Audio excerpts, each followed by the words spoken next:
We are running. Sound changes the way we behave. So we maybe unconsciously, very often will move away from unpleasant sound. We do have some sort of self-preservation instinct in this. And this is the thing retailers are just starting to understand now, with the sound agencies working with big shopping malls all over Europe, just about to start working with a very big retailer in America to improve the sound of shopping. Because what happens if you make bad sound in a shop is people leave. Not instantly, but sooner than they would. Because, you know, here we are trying to go shopping and we're in this hideous cacophony. It's not pleasant for us. And we just think, oh, I'm tired. No, I'm going to go home. So we leave. And retailers know there's an equation here. Increased dwell time, they call it, how long we stay in a shop, you increase sales. You know, there's an old adage, if you hang around a barber long enough, you get a haircut. Most people don't understand how sound affects someone. I know I choose with my eyes now not to look at certain things. I'm really choosy about not to watch the news. I don't want to look at the advertisement with the model and the beard on it, but with my ears, I don't get that choice. And what are some of the things people can kind of be aware of how sound is affecting them? Well, the four-way sound effects, they're very powerful. And as you absolutely rightly say, we have no earlids. So the ears are working all the time. Even while you sleep, your ears are working. You know, if there's a strange sound in your house while you're asleep, you will wake up. So these things are never asleep. So the first way sound affects us is physiologically. So if I do that, that's a little shot of cortisol, fight-flight hormone. It accelerates the heartbeat. Your hormones are causing fatty acids to enter your bloodstream. You're ready to fight or to flee, and you're not going to do either of those two things, so it's not very good for us. Okay. So physiologically, sound changes our bodies all the time, right up to brainwaves, in fact, which have been shown to be entrained by external sound. So if you have a speaker, they've done tests on this, a good speaker in a room will have everybody's brainwaves entrained with his brainwaves or her brainwaves by the end of the talk. Second way is psychologically, moods, emotions, and that's obvious. You just think of music. We can use music to amplify a mood like that, or we can put on a jolly tune to cheer us up when we're feeling low. So we use music to change moods. Birdsong is good for mood as well, we've found. We use it a lot in the sound agency, in offices particularly, because it makes people feel secure. It tends to be when the birds are singing, we're safe. We've learned that over a long time. Is that something we picked up over the last 100,000 years? Yeah. Even animals know that, right? Totally. Birds have been here much, much longer than we have. They've been here for millions of years, and we've been only around for a few 100,000. So we've grown up to birds. And you and I know when the birds are singing, normally that's a good sign. If they suddenly stop, that's not good. That means something pretty bad is about to happen. Third way sound affects us is cognitively. Nobody can understand two people talking at the same time. So office noise is extremely distracting if you're trying to concentrate. A noisy office is dangerous. It's actually bad for people to work in 65 decibels or more day after day. It creates stress hormones and people become sick, physically sick.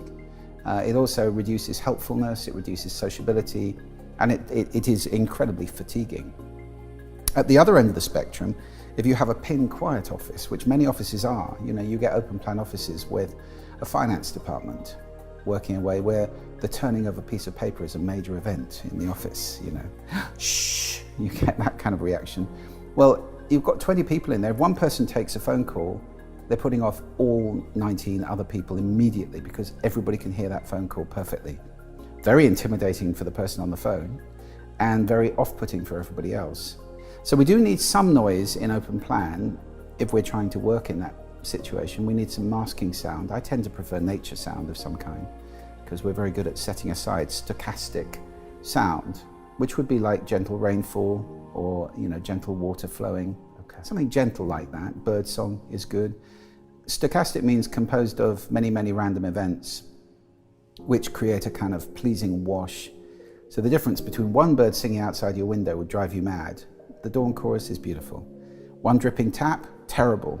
Gentle rain on leaves outside the window, everybody loves that one. So we can mask sound, we can create privacy in offices as long as the noise level isn't too high. Then you get somewhere between 45 and 55 decibels is about the sweet spot to work in. There are 4 registers that you can speak in. Now I can't do the top one, which is called, Mariah Carey can do it. It's very, very, very high indeed. Then down below that you've got falsetto register, which is this one. Again, not terribly useful if you're trying to speak powerfully to somebody. It'll remind people of Monty Python. He's a very naughty boy. You know, that's register. It's used by a lot of singers. If you think about Coldplay or many bands, they sing in falsetto register, so it's popular for that. And it obviously hits us with certain emotions when we hear it. Yeah, it is used by quite a lot of elderly ladies. Hello, dear. How are you? You know, speaking here. It's very soft and very unthreatening register to speak in. Then you've got the modal register, which is where most of our speaking comes from. And we can move our voice in the modal register, so it's very powerful to learn how to do that, to move from the nose voice or the head voice up here or the throat voice here, and then move down into the chest voice here, which resonates. Now, this is a big resonating chamber. Again, these things are cultural, but there's an effect because we tend to vote for politicians with deeper voices, research has shown. That's a fact. Okay. That's a fact. Right. There's been quite a lot of double-blind studies now done, which show ceteris paribus. I mean, it's not the only thing in play. Nevertheless, if you're like this, we tend to go for the one with a deeper voice because we associate deeper voices with authority and power. Right. Because big things are deeper, like elephants have a deep voice, mice have a very high voice. I'm thinking of the classic James Earl Jones, "This is CNN." Yeah, or, or exactly. Darth Vader, right? Yeah, Darth guy. Vader would. Yeah, absolutely. Or in a world. You know, this kind of deep voice is taken to be authoritative. So if you want to speak powerfully, it's worth practicing coming down here a little bit. And then there's another register, which again is a thing I rather regret coming into common parlance a lot now. It's called vocal fry, and it sounds like this. You know, we're always stoked about this, and again, very much a West Coast way of American, yeah. right?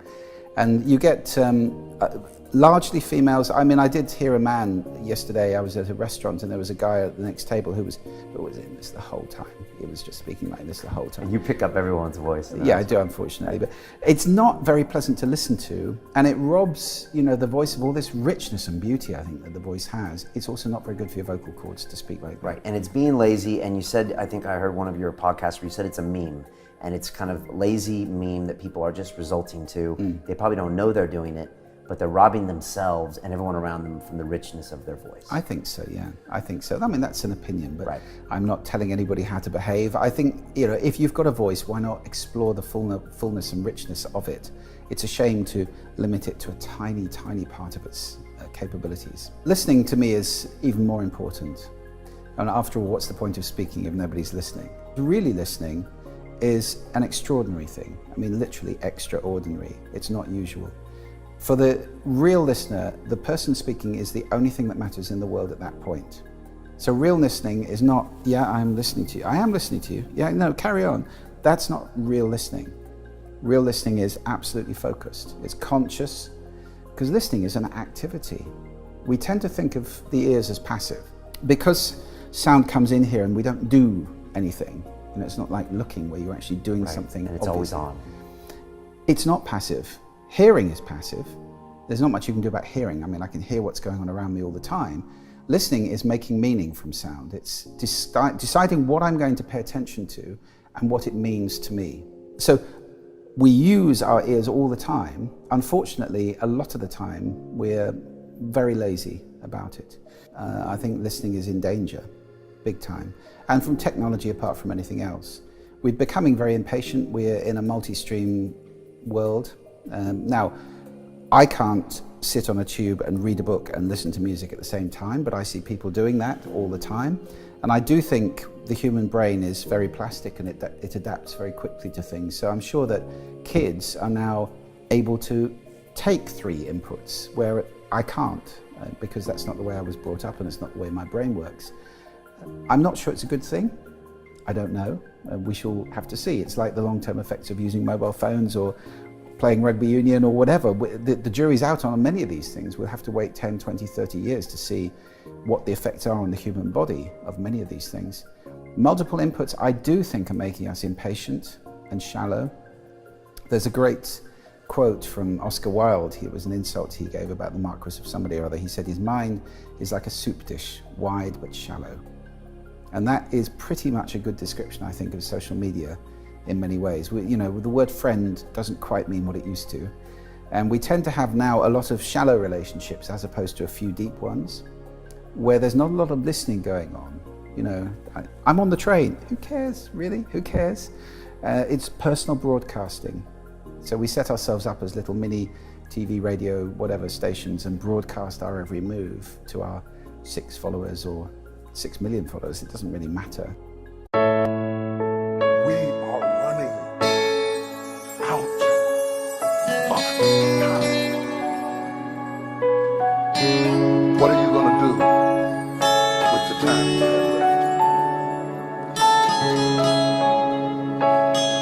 I say that if you don't reposition yourself, you could miss the best time in your life, in this season of life. Because we have got to change the way we think. We have got to change the way we function. We have got to change the way we deal with issues. And the reason that you have to begin to reposition the way you think and the way you function and the way you feel is that we many times are stuck between the lines of limited